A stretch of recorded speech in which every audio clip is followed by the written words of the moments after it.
Hello everybody, welcome to the United Stand. Now this is a video you don't want to miss. Very important, and I want to ask you a question first of all before we get into what the important part is.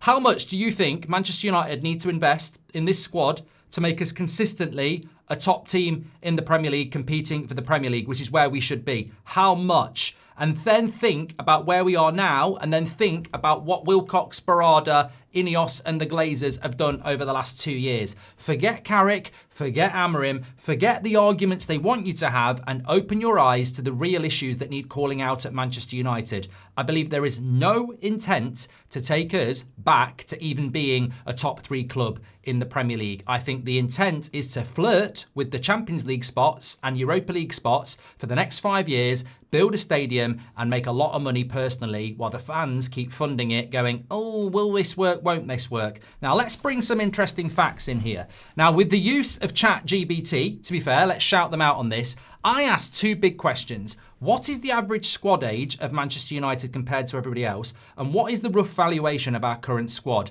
Because when I look at Manchester City and I see young players like Guehi and Haaland and Semenyo and Vardiel and all these players that they've brought in for the future, and I look at Chelsea and all the players they've brought in for the future, and I look at Arsenal's amazing squad and even Liverpool's, and then I look at Man United's, I look at it and I go, well, Bruno Fernandes could go in the summer, but will need replacing at some point in the next 2 years. Same for Luke Shaw, same for Harry Maguire, same for Casemiro. Who are the next breed of top players for Man United? Who are going to be the next leaders for Man United? There are potentials, but there are no dead certs, whereas those 4 clubs have loads. And they have Champions League qualification year on year to keep buying the best players. So how are we going to solve that problem? We have immediate issues, whether it's Michael Carrick for the next few months planning for the summer or a new manager coming in. You can almost predict that it needs calling out that Man United have got huge problems. Now look at what this says. It says that Manchester United's average age is 25.6, which puts us 9th in the Premier League. Chelsea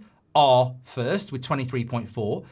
Spurs are 3rd, Arsenal 4th, Man City 5th. So 3 of the top 4 have a younger average squad than us and a better squad than us. But it gets worse, because when you ask what is Manchester United's current valuation of their squad, and it says, well, it's an estimated squad value of about £650 million, ranking Manchester United 7th in the Premier League by squad value. Obviously, this context to this value reflects changes from recent transfers, departures and market adjustments, and is based on multiple sources. Exact figures will vary, but they've also used it for every other club. So they value Man United's current squad at £650 million. They value Chelsea's at 900.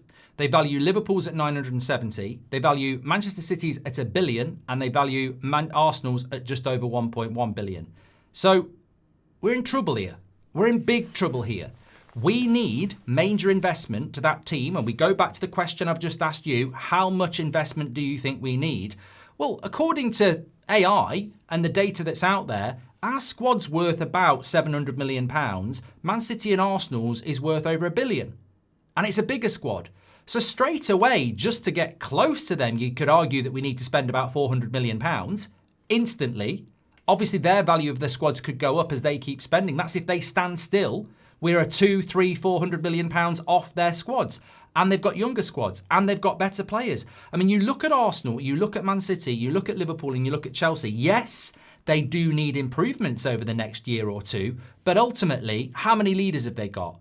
Are they likely to drop off massively? Have they got loads of old players? And the answer is yes, they have loads of leaders. Are they likely to drop off? No. And have they got a lot of young players in that squad who are already very experienced? Yes, yes, and yes. Do Manchester United have those things? So look, I think we get stuck, and this is why I like doing these types of videos more regularly this year, is that we get stuck in the day-to-day topical arguments. Manager sacked, interim in, Ollie's been interviewed, we're going to get a mystery loan deal. But regardless of the manager, I think we need to have these conversations. I see people going, Amorim was shit, Carrick's the future, Pochettino's the guy, Tuchel's the guy, and it's the same naive argument. I think there is a place to talk about the manager, but I think, as we've said many times, the manager is just the filling in the sandwich. And Manchester United's filling is not going to solve the problem. The manager is not going to solve the problem that when he walks in the door, he's going to have all this data, he's going to know what's required, but we have all the data and we know what's required. We're simply not as good as the other top 4 teams in this league. We simply don't have the squads that they have, and we don't have the spending power that they have.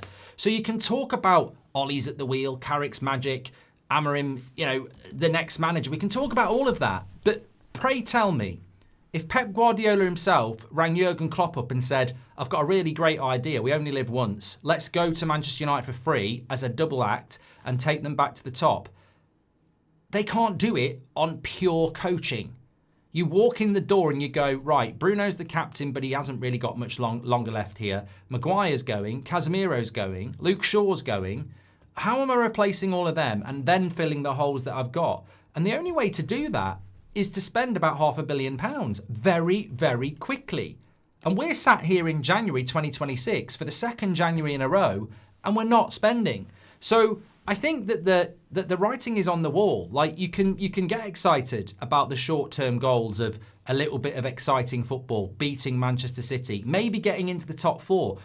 But I would almost say, as a hot take, is it not true that if we do get Champions League football, we'll be massively exposing what I've just said for the last few minutes at the start of next season? We won't have the squad, we won't have the players, and we won't have the investment. And we will be miles behind at least four other clubs in this Premier League for a very long time. Well, this is what I think the plan is. I think the plan is, and I think we've almost heard it from Barada. He said it about a year ago. We factored in qualifying for the Europa League for the next few years, or something to that effect. Well, that's not very ambitious, is it? We're basically factoring in being behind the four more ambitious clubs in this league for the next few years so we can build a stadium and make a load of money.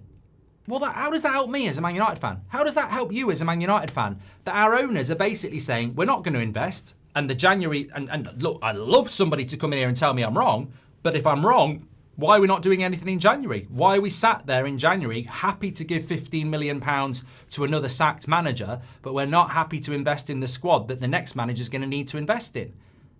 Because that's not the plan, is it? I think the plan for Manchester United that needs calling out, regardless of the manager, is we're happy to compete for fifth for the next 5 years. And Sir Jim Ratcliffe, if you've got a problem with that, I throw it to you without insult or ridicule. Tell us we're wrong.